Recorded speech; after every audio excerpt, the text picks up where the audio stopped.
Welcome to today's story, The Woman Who Knew Too Much.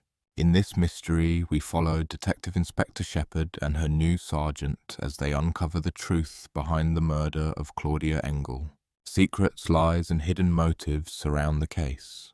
Everyone had a reason to hate her, but only one person had the reason and the courage to kill. Chapter 1. A body on the shore. Noise, headache, dry mouth. Half asleep, Helen Shepard turned in bed, but the sound didn't stop. A moment later, she was awake. The noise. Her phone. She picked it up from the table beside her bed. "Yes," she said. Her throat was dry and it was hard to speak. Her head was aching badly. Too much wine last night. "Is that Detective Inspector Shepard?" asked a voice. "Yes," answered Shepard. "Sorry to wake you," said the voice. It waited for her to reply, but she didn't. She looked at the clock. 6:30. My name's Webb," the voice continued. "Brian Webb. I'm your new sergeant. I start working with you today, this morning, in fact. I'm really sorry to wake you, but—" "Sergeant," said Shepard. "People call me day and night. Forget the sorry. Just tell me the problem." "There's a dead body on the beach," Webb said. "In Hythe, about 200 meters from the Grand Hotel. I'm there now." "I'll be there in 20 minutes, replied Shepard, putting the phone back down. She stood under the shower for 5 minutes. The hot water helped her tired body wake up. She drank half a liter of water and swallowed 3 aspirins. 5 minutes later, she was in her car. The drive from her house in Folkestone to Hythe took less than 10 minutes. Autumn was beginning, and small seaside towns like Hythe were becoming quiet again after the busy summer. The school holidays were finished, the beaches were almost empty, and this early there were few cars on the road. As she drove into Hythe, Shepard passed the Seaview Cafe on her right. It was just opening for breakfast. 200 meters farther, also on the right, stood the Grand Hotel. On her left was the seawall. Beyond it lay the sand and the sea. Several cars were parked by the roadside. Shepard stopped behind them. She glanced quickly in the mirror. Grey blonde hair tied back. Sharp eyes, small nose, thin lips. "I don't look too bad," she thought. But she felt old and tired and her head still hurt. She stepped out of the car and looked over the wall. A cold wind blew in from the sea. The sun had only just risen. About 50 meters away, a group of people stood around, staring down at something. The body. One of them, a young man in a blue suit, turned and saw Shepard. "That must be Webb," she thought. "He looks about 16. It was true what people said. The older you get, the younger police officers seem. Webb came forward to meet Shepard as she walked over. "I'm Brian Webb, madam," he said. "Your new sergeant." "I know," Shepard replied. "You know?" Webb asked, surprised. "Yes, sergeant," she said. She waved a hand at the others. "You're the only one here I don't know, so you must be my new sergeant. I'm a detective, remember?" "Oh," said Webb, looking down and then back up again. Shepard met his eyes. "And don't call me madam," she said. "It's Shep. That's what everyone calls me." "Right, Mad Shep," Webb corrected himself. "Good," said Shepard. "Let's see what we've got." They walked over to the group of people. On the sand lay the body of a young woman dressed in a dark blue skirt, a white blouse, and a short red jacket. She had a pretty face and short blonde hair. The back of her head was covered in blood. A man in white clothing was kneeling by the body. He heard Shepard arrive and looked up. "Morning, Shep," he said. "Dr. Atkinson," Shep replied. Atkinson stood and pulled off his plastic gloves. "It's murder," he said. "She was struck on the back of the head. That's what killed her." "With what?" Shepard asked.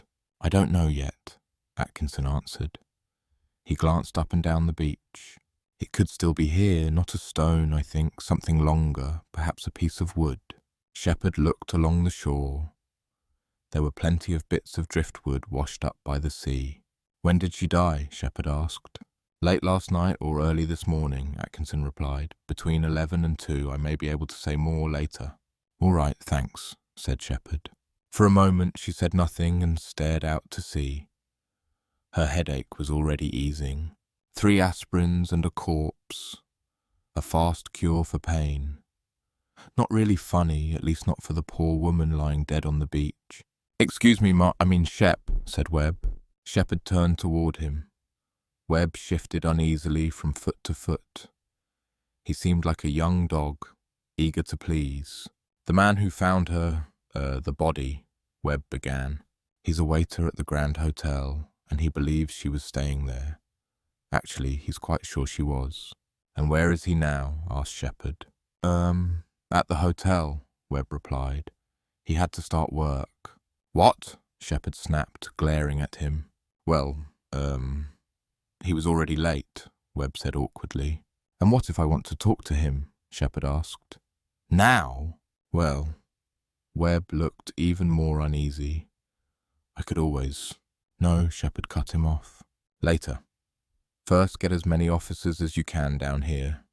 They need to search for the piece of wood or whatever was used to kill her.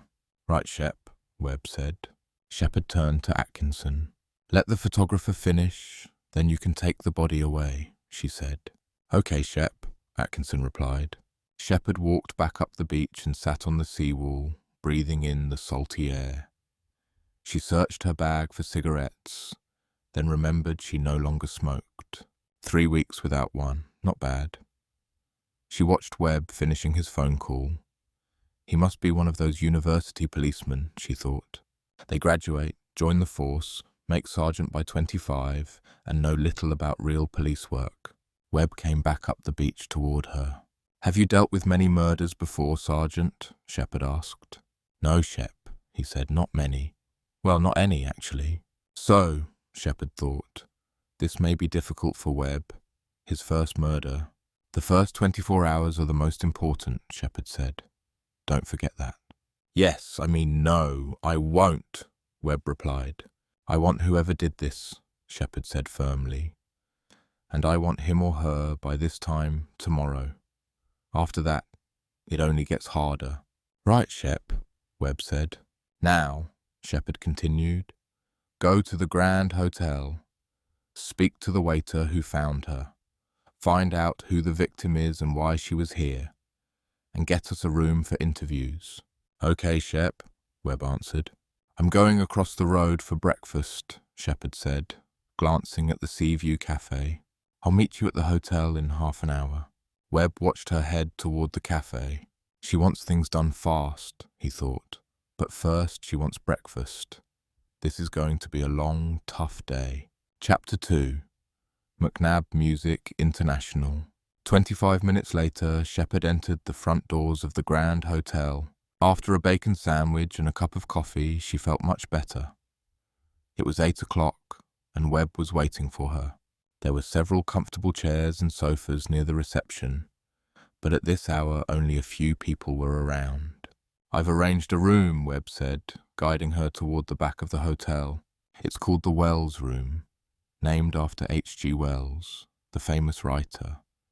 Did you know he once lived near here, between Hythe and Folkestone?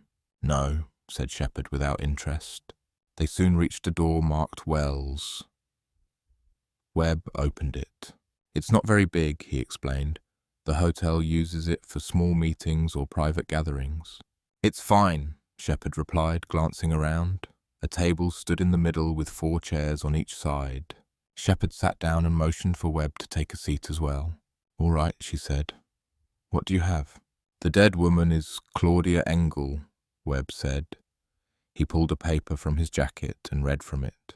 She's German but lived in London. She came here with 3 colleagues from a company called MMI, McNab Music International. It's a London-based music business. They use this hotel occasionally for meetings. Who are the others? Shepherd asked. Webb checked the paper again. James McNab, he owns the company. Then there's Ajit Chowdhury and Harriet Johnson. At that moment the door opened and a man walked in. He stopped just inside. He was tall, early 40s, clean-shaven and handsome. He wore an expensive dark grey suit, a crisp white shirt, and a red tie. Shepherd could almost sense the wealth about him. The man looked first at Webb, then at Shepherd. "I'm James McNab," he said to Shepherd. "Your sergeant told me you wanted to see me." His voice was rather high for such a tall man. I asked why, but he said he couldn't explain. Shepherd quickly sensed he was the type who liked to be in control. He had no problem entering without even knocking. "Well, what's the issue?" McNab asked, checking his watch. "I've got a meeting at 9 and plenty to do before then." With Webb being so new, Shepherd doubted he would ask many questions. She looked at McNab, thinking how best to start. "I need to unsettle him right away," she thought. "Does Claudia Engel work for you?" Shepherd asked. "Yes, she does," McNab answered. "And?" "I'm sorry to tell you," said Shepherd. "We found a body on the beach this morning. We believe it is Claudia Engel. We also believe she was murdered." "What?" McNab's mouth dropped open. "Claudia? I don't believe it. That can't be true." "I'm afraid it is," Shepherd said.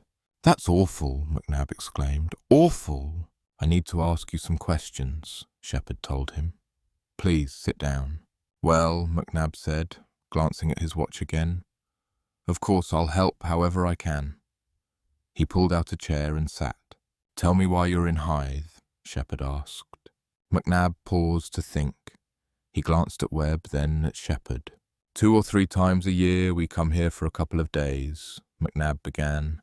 "Our offices are in London, but sometimes it's easier to work away from the phone ringing all the time. We come here to escape and discuss important matters." "What important matters?" asked Shepherd. McNab shifted in his chair. "Why do you need to know?" he asked. "I don't like giving out too much about our business. Is it necessary for you to know this?" Shepherd placed both hands on the table and leaned forward. "Mr. McNab," she said firmly, her eyes hard, "this is a murder investigation. I'll ask any question I choose and you'll answer it." McNab lifted both hands as if to defend himself. All right, he said quickly. "I was only asking." Shepherd leaned back. McNab lowered his hands and continued. "MMI is a music company. We produce and sell CDs. We also sell music online. We work with musicians. If it's about music, we're involved. Like I said, we're in the music business." "So what exactly did you come here to discuss?" Shepherd asked. "We had several decisions to make," McNab replied, but he didn't elaborate. Shepherd gave him a sharp look. "Mr. McNab," she said sternly, "this will be much easier if you cooperate." "What decisions did you need to make?" "We're looking at some new bands. We wanted to talk about them," McNab said, avoiding her eyes. "2 of them are excellent, and I wanted to discuss with the others where the company is heading in the next few years." "Tell me about the other members of your team," Shepherd said. McNab looked more comfortable now that the subject had changed. "Well, there's Ajit Chowdhury," he said. "He handles the money, the company accountant. Harriet Johnson is responsible for sales. She promotes MMI's music worldwide. And Claudia took care of the music side, the artists, the bands, the songs." "And how do you all get along?" Shepherd asked. McNab thought for a moment. "I think we work together well," he said. "Of course, we don't always agree, but we act like adults. Nobody storms off and refuses to play, if you know what I mean." He smiled. Shepherd did not. "Tell me about last night," she said. "There isn't much to say," McNab answered. "We worked until about 5. Then we met in the bar between 7 and 7:30. We ate dinner in the restaurant and finished around 9:30. Then we all went our separate ways. I went to my room, watched TV for half an hour, took a shower, and went to bed." Shepherd glanced at Webb, giving him a chance to ask something. "Did anything unusual happen last night?" Webb asked. Good question, Shepherd thought. Maybe Webb has more in him than I expected. "No," McNab started, then paused. "Actually, yes. Something odd happened." Webb stayed quiet, waiting. "When we were in the bar," McNab explained, "a man walked in. The moment he saw Claudia, he turned and left. But she noticed him. It was strange. She went pale and, for a moment, she looked awful. We asked if she was all right. She said yes, that it was just someone she once knew. What did he look like? Webb asked. I honestly don't remember, McNab said. Fair hair, average height, nothing unusual. I only saw him for a few seconds. Shepard thought this man was important to the case and decided to close the interview, but McNab spoke again. Inspector, he said, I hope you track him down quickly. I mean, Claudia's death will be in the papers, I'm sure, but I'd rather MMI avoid this sort of publicity as much as possible. Shepard smiled faintly to herself. McNab was protecting his company again. It will take as long as it takes, Mr. McNab, she said. I'll probably need to speak with you again after I've talked to Miss Johnson and Mr. Chowdhury.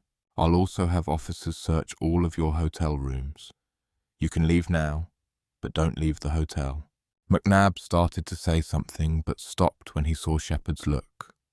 He shut his mouth, glanced at Webb, then back at Shepard.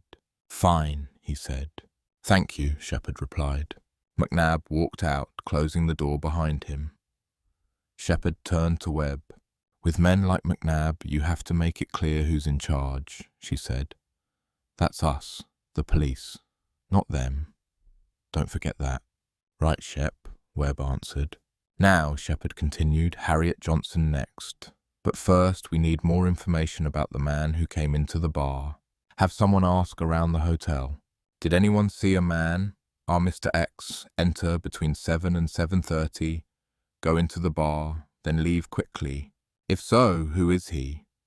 I also want to know what time Claudia left the hotel, and was she with anyone? Okay, said Webb, getting to his feet. And we need to check their rooms, Shepard added. Engel's room and the other 3, 2 officers in each. If they find anything odd, I want to hear about it. Right, Shep, Webb said, heading to the door. And Sergeant, Shepard called. Yes, Webb replied. Shepard glanced at her watch. Too early for wine. Have someone bring us coffee. Chapter 3. Questions for Ms. Johnson. Harriet Johnson wore black jeans and a pink blouse. Her long, dark hair framed a face that showed confidence. She sat across from Shepard and Webb. James already told me what happened, she said. I understand you need to ask me some questions. Yes, Shepard replied slowly, studying Johnson closely. How well did you know Ms. Engel? Well enough, Johnson answered. We worked together for 2 years. Shepard gave her another sharp look. Something didn't feel right. You don't seem upset, Shepard remarked. Johnson gave a short laugh. No, I don't, do I?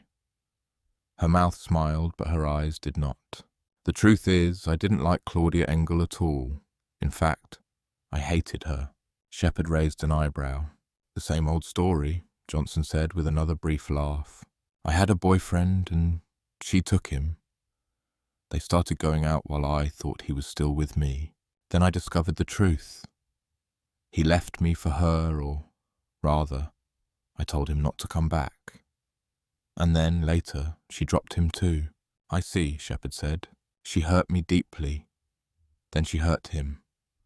Not that he ever really knew what he wanted, Johnson continued. This was 2 years ago, just after she joined MMI. To her, it meant nothing, but to me, it meant everything. And you hated her, Shepard stated. I did, Johnson admitted. I suppose I still do. Yes, Shepard thought. You do.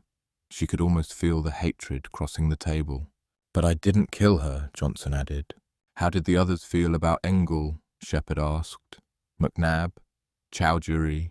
Johnson smiled faintly. They didn't care for her either, she said. Ajit Chowdhury wanted her position. He's the accountant, but he imagines he knows all about music. He doesn't want to sit in an office. He wants to be out with famous musicians. And McNab? Shepard asked. Good old James, Johnson replied. He likes everyone to think he's the one in charge. But honestly, he's a little afraid of women. I expect you noticed that, Inspector. Shepard thought briefly about smiling, but decided not to. Anyway, Johnson continued, he was certainly afraid of Claudia. For the last 2 years, she was the real driving force behind the company. Musicians admired her. She knew exactly what kind of music the public wanted, and James simply had to go along with her ideas. "How long have you been with MMI?" Shepard asked. 15 years, Johnson said, "since James first started it." "And business is good?" Shepard asked. "Yes," Johnson replied quickly. Too quickly, Shepard thought. "Some of our artists are world famous," Johnson went on, "and we're signing 2 new bands. I haven't heard them yet, but people say they're excellent." "Tell us about last night," Shepard said. Johnson explained that the 4 of them had drinks in the bar. "Then we had dinner," she said. "We finished around 9:30. McNab mentioned a man coming into the bar, someone Claudia Engel recognized," Shepard said. "You haven't mentioned him." "I didn't see him," Johnson replied. "My back was to the door. By the time I turned, he had already left." "But you're certain Ms. Engel knew him?" Shepard pressed. "Oh yes," Johnson said. "Her face made that clear. In fact, I think she met him later. I'm sure she met someone." Shepard gave Johnson a questioning look. "After dinner, I sat in the lounge with a coffee and a book," Johnson began. "While I was there, Claudia came down from her room and went out through the front doors. From where I was sitting, I could see her through the glass. She stood outside, waiting. I'm certain she was expecting someone. Then she walked off to the left, like she had spotted the person she was meeting." "Why do you think that?" Shepard asked. "It was the way she walked," Johnson replied. "But you didn't actually see the person?" Shepard pressed.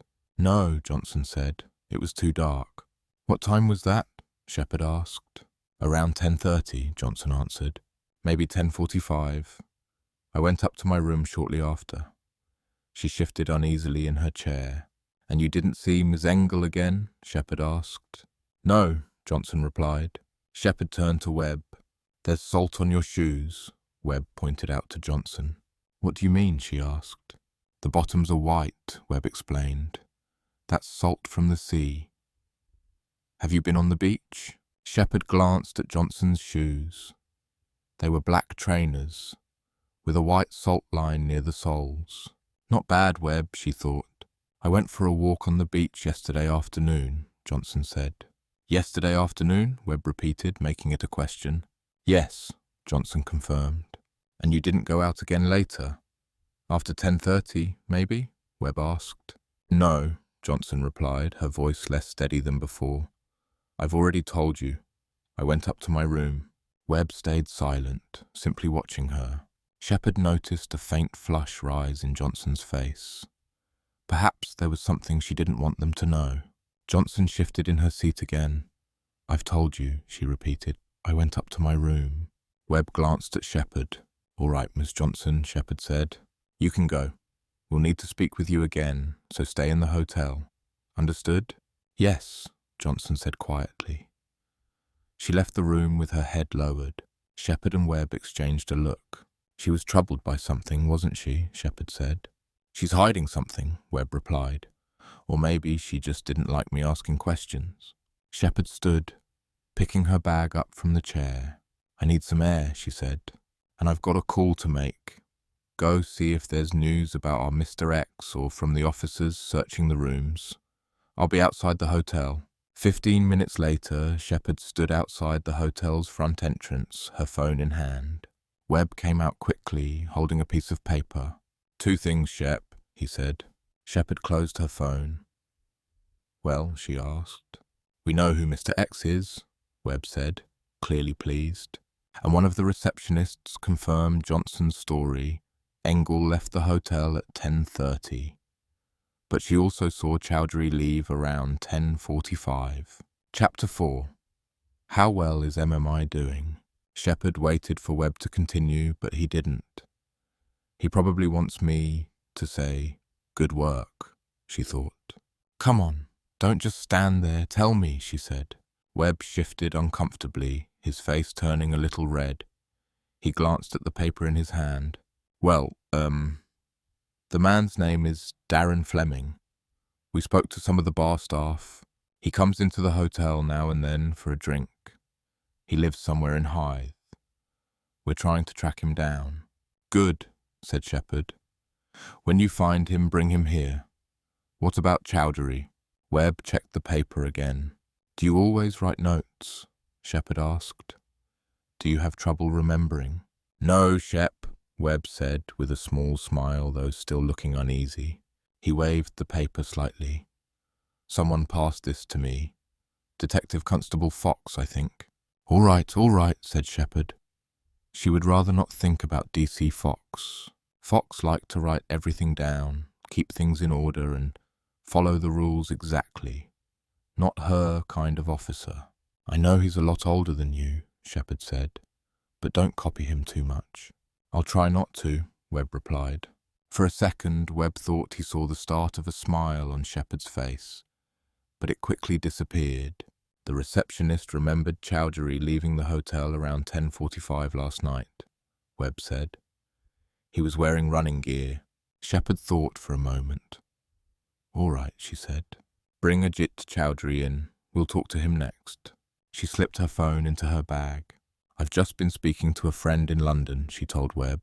She gave me some interesting details about MMI. I hope their accountant can give us some good answers. 20 minutes later, Chowdhury sat in the Wells room facing Shepherd and Webb. It was 10:30. He was tall, good-looking, and in his early 30s. He wore a dark brown suit with a cream shirt and light brown tie. His fingers played with the front of his jacket as his eyes moved from Shepherd to Webb and back again. Take it gently, Shepherd thought. If he's uncomfortable, he won't talk. Start simple. Tell us about your role, Mr. Chowdhury, she began. Chowdhury leaned back and stopped fiddling with his jacket. I'm the company accountant. I manage the finances, he said with a slight smile. So I hear, Shepherd replied. And is it a good job? A good firm to work for? Yes, I think so, he said. Do you all get along? I mean, do you work well together? Shepherd asked. We're not all close friends, he admitted. But yes, we work together well. And Claudia Engel? Shepherd asked quietly. Chowdhury turned his head aside briefly before facing her again. She could be difficult, he said. Tell me about it, Shepherd said. I know all about working with difficult people. Chowdhury gave her a small smile. She was tough, he said. She knew what she wanted and she knew how to get it. She never let anyone stand in her way. I understand you know something about music as well as finance, Shepherd said. Yes, Chowdhury replied. But Claudia never cared about my opinions. I spend a lot of time in clubs. I've seen some excellent new bands. But she always thought she knew best. There was a tone in his voice that made Shepherd ask her next question. Were you lovers? She asked. Webb quickly turned to stare at her. Chowdhury's eyes flashed. That has nothing to do with, he began. It's murder, Shepherd cut in sharply before he could finish. Chowdhury lowered his head, then looked at her again. We slept together once, he admitted angrily. And then she told me it was over. Finished. And that angered you, Shepherd said flatly. It still does, Chowdhury admitted, but not enough to kill her. It hurt me then, but it was only one night, and she never told anyone else. No one at work knew. Did she enjoy working for McNab? Shepherd asked. At first she was happy, Chowdhury said, but the last month or two have been difficult. In what way? Shepherd asked. Well, at first she and James agreed on everything, Chowdhury replied. But lately, not at all. Yesterday afternoon I was walking past McNab's room. We're all on the second floor, and I heard them shouting at each other. What about? Shepherd asked. I didn't catch much, Chowdhury replied. One of the hotel cleaners was nearby, so I couldn't stop to listen. But I did hear her say, You need me, James. Give me what I want, or your company is finished. That's all I heard. What do you think she wanted? Shepherd asked. Money, Chowdhury answered instantly. Ah, Shepherd thought, recalling her phone call with her friend in London. And how is the company doing? Shepherd asked. I've heard it isn't doing too well. Who told you that? Chowdhury asked quickly. How is the company doing? Shepherd repeated, her voice firmer this time. Chowdhury hesitated, then said, Not great. I mean, I'm the accountant.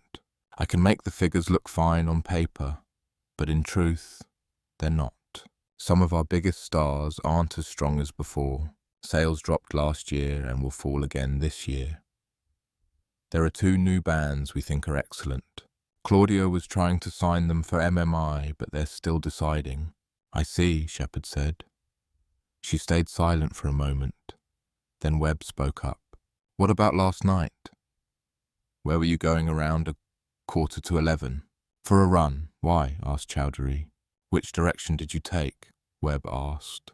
I left the hotel and turned right, Chowdhury replied. I ran along the beach road for 4 or 5 kilometers, then came back. I returned about 11:30. Shepard thought Claudia Engel's body was found a few hundred meters to the left of the hotel. The opposite way. Just then, DC Fox appeared at the door. Shep, he said, you'll want to see this. Shepard stepped out for a moment, then returned. Fox stood by the door. In Shepard's hand was a golf club sealed inside a long plastic bag. One of my officers found this in your room, she said to Chowdhury. Is it yours? Chapter 5. More about Claudia Engel. Chowdhury opened his mouth, then closed it again. Yes, it's mine, he said. You only own 1 golf club? Shepard asked. It's new, Chowdhury replied. I bought it the day before yesterday. My other clubs are in the golf bag in my car. We'll need to look at those as well, said Shepard, holding out her hand. Keys, please. Chowdhury handed over his car keys. Shepard gave both the keys and the golf club to Fox. You know what to do, she told him. Yes, Shep, Fox replied. Shepard checked her watch, then turned back to Chowdhury. You can go, she said, but stay in the hotel. I'll have more questions later. Chowdhury left the room. Webb glanced at Shepard. That phone call, he said. That's how you knew the company was struggling. Yes, Shepard answered. A friend in the music industry. It's a small world. And how did you know that Chowdhury and Engel were once lovers? Webb asked. I didn't, Shepard said. But there was something in his tone that made me think it was worth asking. She picked up a pen from the table and toyed with it. And DC Fox told me Darren Fleming is here. Bring him in next. Also order some sandwiches for later, and more coffee if you want it. Shepard looked at her watch again. It was 12 o'clock. Time for a proper drink. And get me a glass of red wine from the bar, she added. Webb studied her as he stood. She was certainly unlike any other inspector he had worked with. But he only said, Right, Shep. And this time you ask the questions, Shepard said. Webb smiled. Thanks. Don't thank me yet, Shepard replied without a smile. I'll be in here with you. A few minutes later, they were back in the Wells room. Shepard and Webb sat in their usual places. Darren Fleming sat opposite them. He was in his late 20s, wearing jeans and a brown shirt. Why am I here? He asked Shepard. You were in the hotel last night, Webb said. Yes, but only briefly, Fleming answered. Why was that? Webb asked. Because I saw someone, Fleming began. He stopped, looking at Shepard, then at Webb. What's this about? He asked. We found a body on the beach early this morning, Webb told him. Claudia Engel, she's dead. Murdered? Fleming asked. Yes, Webb confirmed. Poor Claudia, Fleming said softly. Poor Claudia. You knew her? Webb asked. Yes, we were students together in London, Fleming replied. We shared the same house for a year. Not a happy year. Why not? Webb asked. Because of Claudia, Fleming said. He paused, lost in thought, then continued. We were studying business, so I saw a lot of her. But she wasn't a good person. When she spoke, you never knew if it was true. She often spread stories about other students, and I knew they weren't true. She could be charming if she wanted something help with her work, a meal cooked for her, but only if you did what she wanted. If not, she'd tell everyone how awful you were. By the end of the year, I couldn't wait to leave that house. There were 5 of us living there, and everyone felt the same. Did she know how you felt? Webb asked. Oh yes, Fleming said. She definitely knew how I felt. Once, she asked to borrow some of my work, wanted to use it for one of her projects. I refused. I told her to do her own work. She spread lies about me to others, and I found out. And, Webb asked. I told her exactly what I thought of her. In front of most of our class, I was furious. Then Fleming gave a small smile. But that was 10 years ago. And are you still angry? Webb asked. You turned around and left the hotel last night. Fleming straightened in his chair and looked directly at Webb. No, he said. I'm not angry anymore. If anything, I pity her. She had no true friends. But yes, I walked out last night. The past can be a dangerous place. I didn't want to go back there. I went home. I was unlucky enough to see Claudia Engel for about 5 seconds yesterday evening. That was it. I never saw her again. Now, can I leave? You didn't meet her later that evening? Webb asked. Of course not, Fleming said firmly. Was anyone with you when you got home? Webb asked. No, Fleming replied. Did you phone anyone? Send any emails? Webb asked. No, Fleming answered. Webb glanced at Shepherd. Write all of this down for one of my officers, Shepherd told Fleming. Then you can go, but don't leave Hythe. 10 minutes later, Shepherd and Webb stood outside the front of the hotel. Webb held a sandwich. Shepherd had her glass of wine. What a lovely young woman Claudia Engel was, Shepherd said dryly. Webb smiled. Shepherd took a sip of wine. Good questioning in there, she said. Thank you, Webb replied. Don't be too proud, Shepherd warned. We still have a long way to go. Webb smiled to himself. By the way, Shep, he said, there's a door at the back of the hotel where someone could leave without being seen. Good, Shepherd said. That's useful. She paused a moment. Let's go and look at Engel's room. I know DC Fox has already checked it, but I want to see for myself. Fox is a good officer, but he's too cautious.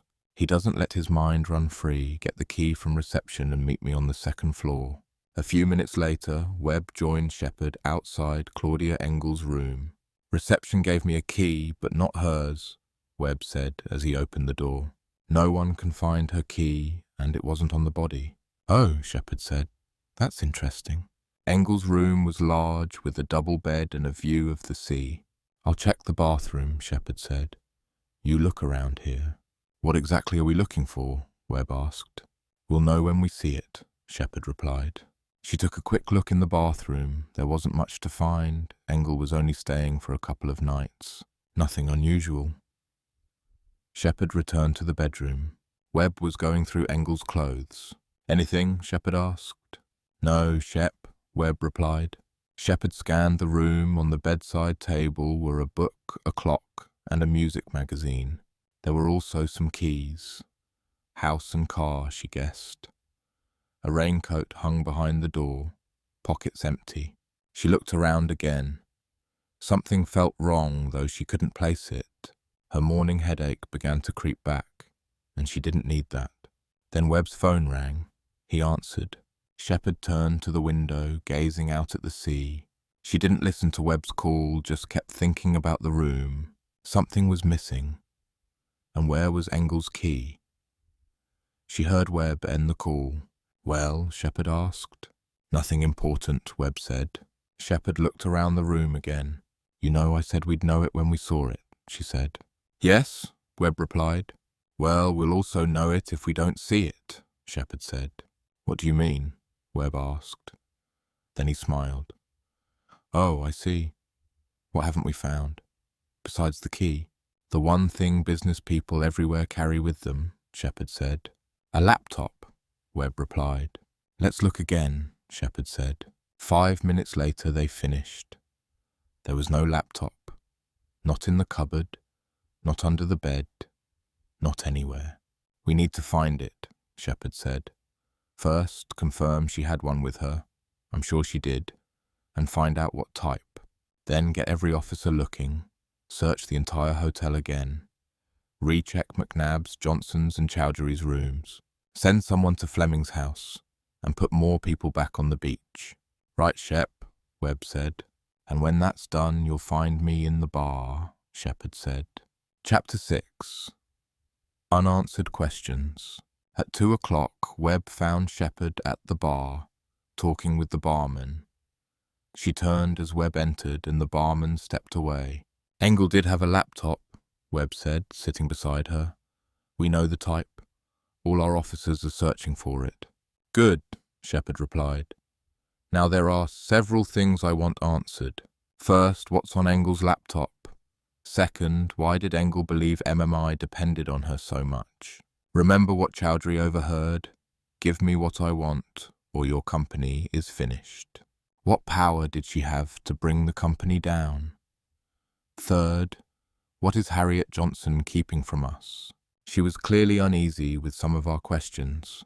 And finally, why do McNab and Johnson claim the business is doing fine, while Chowdhury says it isn't? And my friend in the music world also knows it isn't. Shepard signalled to the barman.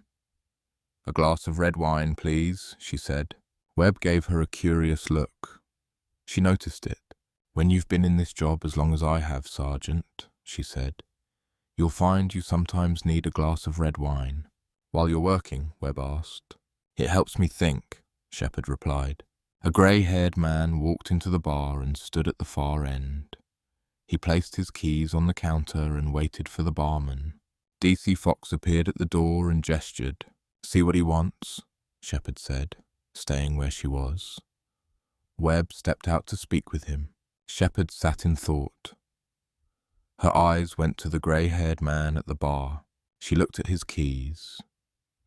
4 or 5 in a ring and something else. Yes, a memory stick for a computer, Webb returned.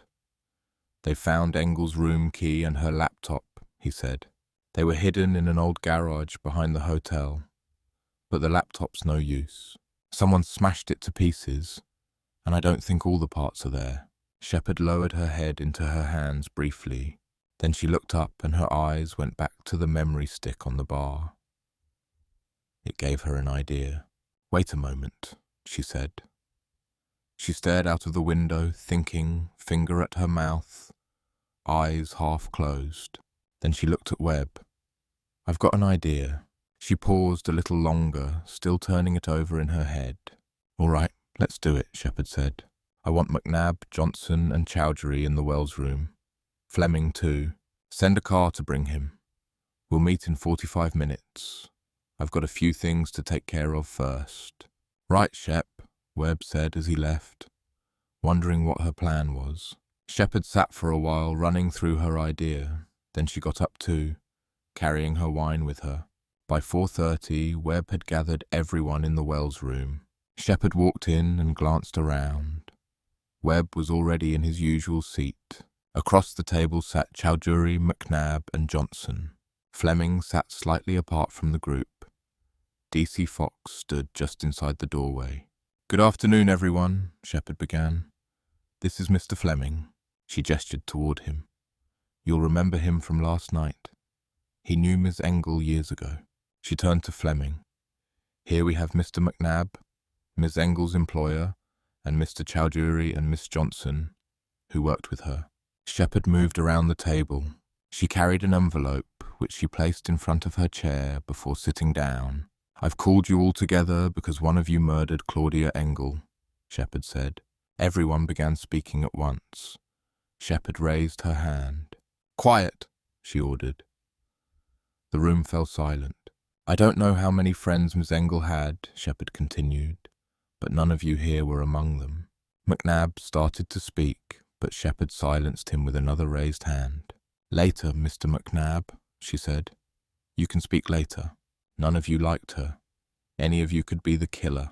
Mr. Fleming, you claim you were at home, but we can't be sure. Mr. Chowdhury, you say you went right on your run along the beach, but what if you turned left instead? Mrs. Johnson, you say you stayed in the lounge before going to your room, but what if you slipped outside? And Mr. McNab, you say you watched TV before bed, but how can we know that? Shepard noticed Johnson glance at McNab and shift uncomfortably in her seat. Now listen, McNab began. Be quiet, Shepard snapped. She looked at each face in turn, then fixed her gaze on McNab. MMI isn't doing well, is it? And don't try to convince me otherwise. McNab shot an angry look at Chowdhury. I didn't tell her, Chowdhury said. She already knew. McNab turned back to Shepherd.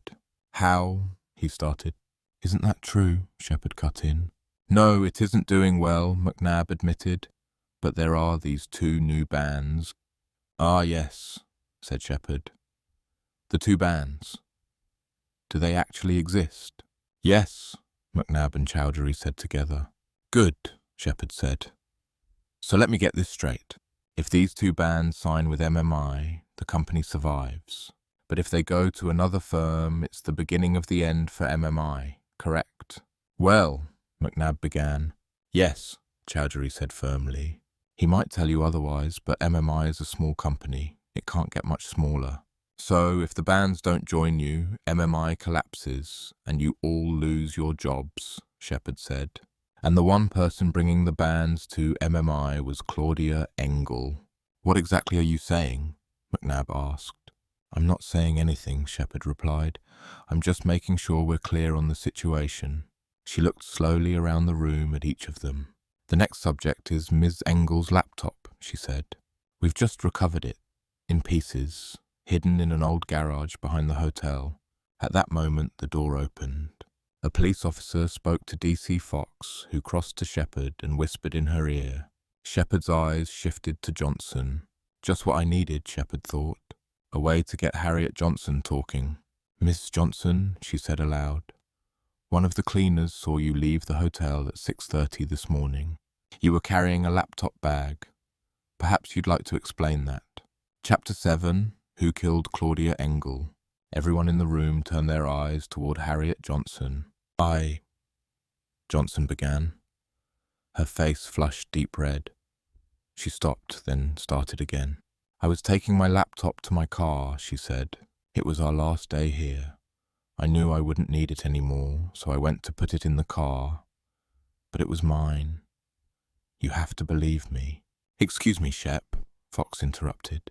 When we asked to check everyone's laptops, Miss Johnson's was in her room. Yes, Johnson said quickly. I know. I brought it back. When I realized we had to stay longer because of Claudia, I went to get it. I thought I could do some work. Shepherd studied Johnson for a few seconds. Tell me, Miss Johnson, she said coldly. Tell me everything you did after 10:30 last night. For a moment, Johnson said nothing. She glanced at McNab, then back at Shepherd. And don't tell me you just went to bed, Shepherd warned, because I won't believe you. Johnson looked down at her hands, then back up. I went to James's room, she admitted. I wanted to ask him about a problem we've been having with sales in North America. I needed to send an email to the States before going to bed. But James wasn't there. He didn't answer. She looked toward McNab. I'm sorry, James, she said. Well, Mr. McNab? Shepherd asked. Where were you? Now McNab's face reddened. I was probably in the shower, he said. I told you I showered before going to bed. You didn't go out? Shepherd asked. You didn't use the back door of the hotel? No, McNab replied. Shepherd glanced around the room. Her fingers tapped the envelope lying on the table in front of her. The envelope was open, with handwriting on the front. She looked back at McNab. Maybe you're telling the truth, maybe not, Shepherd said. I don't know yet, but one way or another, I'll find out. She looked around at each face in the room. And this much I do know. Claudia Engel's laptop is important. Her killer knew that too. Something was on her computer, an email, a letter, something that will point to her killer. No one spoke. The silence was heavy. I also believe Ms. Engel knew she was in danger, Shepherd continued, meeting each person's eyes in turn. She flipped the envelope over so that everyone could read the name written on it. Claudia Engel. She left this at the hotel reception yesterday afternoon, Shepherd said. She opened the envelope and tipped it over. A memory stick slid onto the table. Do you know what's on this? She asked, then answered herself. Everything from her laptop. Claudia saved all the important files onto this stick and left it at reception for safekeeping. It might take me time to find what I need, the key, email, or letter, but I will find it. Nobody said a word. Shepherd studied each of them closely. Johnson raised a hand to her mouth. Chowdhury looked as though he had 100 questions.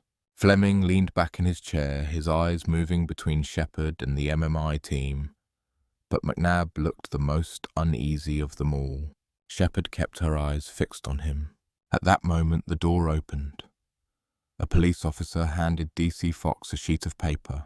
Fox passed it to Shepherd. She glanced at it, then smiled at Webb. Webb gave her a questioning look. Shepherd turned back to the room. "One of my officers has checked the back door of the hotel," she said. "Plenty of fingerprints there from several people. We also recovered the piece of wood used to strike Ms. Engel, and we're testing it for prints. Of course, the killer might have worn gloves." She stopped and watched McNab. The colour drained from his face. Or maybe not, Shepherd finished. McNab's mouth opened and closed. He tried to speak, stopped, then tried again. "Yes, Mr. McNab?" Shepherd asked quietly. "I had to," he said at last. "I just had to. She demanded too much. She always did. She was well paid, but she wanted double. And you wouldn't pay," Shepherd said. "I couldn't," McNab replied. "But she wouldn't believe me. Double or else," she said. "Or else what?" Shepherd asked. "She told me I'll start a new company. The 2 new bands will join me, and in time most of your old acts will come too. You're finished, James." "That's what she said." His voice grew stronger. "I built MMI 15 years ago. I made it what it is. I couldn't let her destroy it, not her." "So you asked her to walk with you on the beach?" Shepherd said. "Yes," McNab admitted. "I told her we could work something out. I slipped out the back door so no one would see us together. Then I met her in front of the hotel." He ran his fingers through his hair and went on. "I told her I wanted to talk. I offered her 50% more. She laughed in my face. 'Double or nothing,' she said. That laugh made me furious. She turned away to look at the sea. I saw a piece of wood. I hit her with it. Just once. She fell. It was over. Then you took her room key, entered her room, and stole the laptop," Shepherd said. "Yes," McNab nodded. "I left by the back door again. I carried the laptop to the old garage behind the hotel. I smashed it with a stone and hid the pieces." He lowered his head. "Fox," Shepherd ordered. "Take another officer and escort Mr. McNab to the station." She turned to the others. "The rest of you write down everything you did in the last 24 hours. After that, you're free to go." 15 minutes later, Shepherd and Webb were in the bar. A half-empty glass of red wine sat in front of Shepherd, and orange juice in front of Webb. Shepherd's fingers played with the memory stick. "When did I say I wanted someone to check the back door?" she asked. "You didn't," Webb answered. "Good for you," Shepherd said. "I like a sergeant who uses his head." "Well, I figured the killer didn't have much time to plan," Webb said. "I thought it made sense to check for fingerprints. People don't usually carry gloves in September." Shepherd smiled. "And we were lucky Claudia put all her files on the memory stick and left it at reception," Webb added. "And lucky you thought to ask about it." "Not luck," Shepherd said. "What do you mean?" Webb asked. "It isn't her memory stick," Shepherd replied. "I borrowed it from reception just before I spoke to them." "But the writing on the envelope," Webb began. "Engel signed her name at reception when she checked in 2 days ago. I copied it. I thought I did a fair job." "But," Webb started. "You mean—" "That's right," Shepherd said. "McNab believed we already knew everything. But we didn't." She took a sip of wine. "So what was really on her computer?" Webb asked. "What was so important?" "I've no idea," Shepherd said, laughing. "Maybe McNab will tell us. If not, it doesn't matter. He confessed to killing Engel. That's what counts. And from the look on his face, he didn't wear gloves. We'll likely have his prints too." Webb sipped his juice, studying Shepherd. She was nothing like any other inspector he'd met. "We solved the case." Shepherd checked her watch. "In less than 12 hours. I call that a good day's work. Well done us." Webb smiled. "Right," Shepherd said, draining her glass and standing. "I'll return this memory stick to reception. and I'll have another glass of red wine." By the end of the day, the case of Claudia Engel was finished. James McNab, the boss of MMI, had confessed to murder. His company was failing, and Claudia had the power to end it completely. Faced with her demands, McNab lost control and killed her. Harriet Johnson, Ajit Chowdhury, and Darren Fleming all had reasons to dislike Claudia, but in the end none of them were guilty. They had simply carried their grudges and suspicions. It was McNab who feared losing everything, and it was McNab who struck the fatal blow. Shepherd had been right. The answers were not only in what people said, but also in what they tried to hide. A missing laptop, a fake memory stick, and some quick thinking were enough to force the truth out into the open. Later that night, Shepherd and Webb sat quietly in the hotel bar. Webb sipped his orange juice while Shepherd enjoyed another glass of red wine. They didn't need to say much. They both knew they had solved a murder in less than 12 hours. Shepherd leaned back in her chair, her sharp eyes calmer now. "Not bad, Sergeant," she said. Webb smiled. He had learned a lot in a single day. Working with Shep was never going to be easy, but he knew it would always be interesting. Outside, the autumn evening fell over the quiet seaside town. The sea moved endlessly against the shore, washing away the footprints of the day. Claudia Engel's life had ended, but the truth had been found. And for Shepherd, that was enough. Thank you for watching The Woman Who Knew Too Much. If you enjoyed this story, don't forget to like the video, share it with friends, and subscribe for more exciting English stories. Turn on the notification bell so you never miss the next mystery.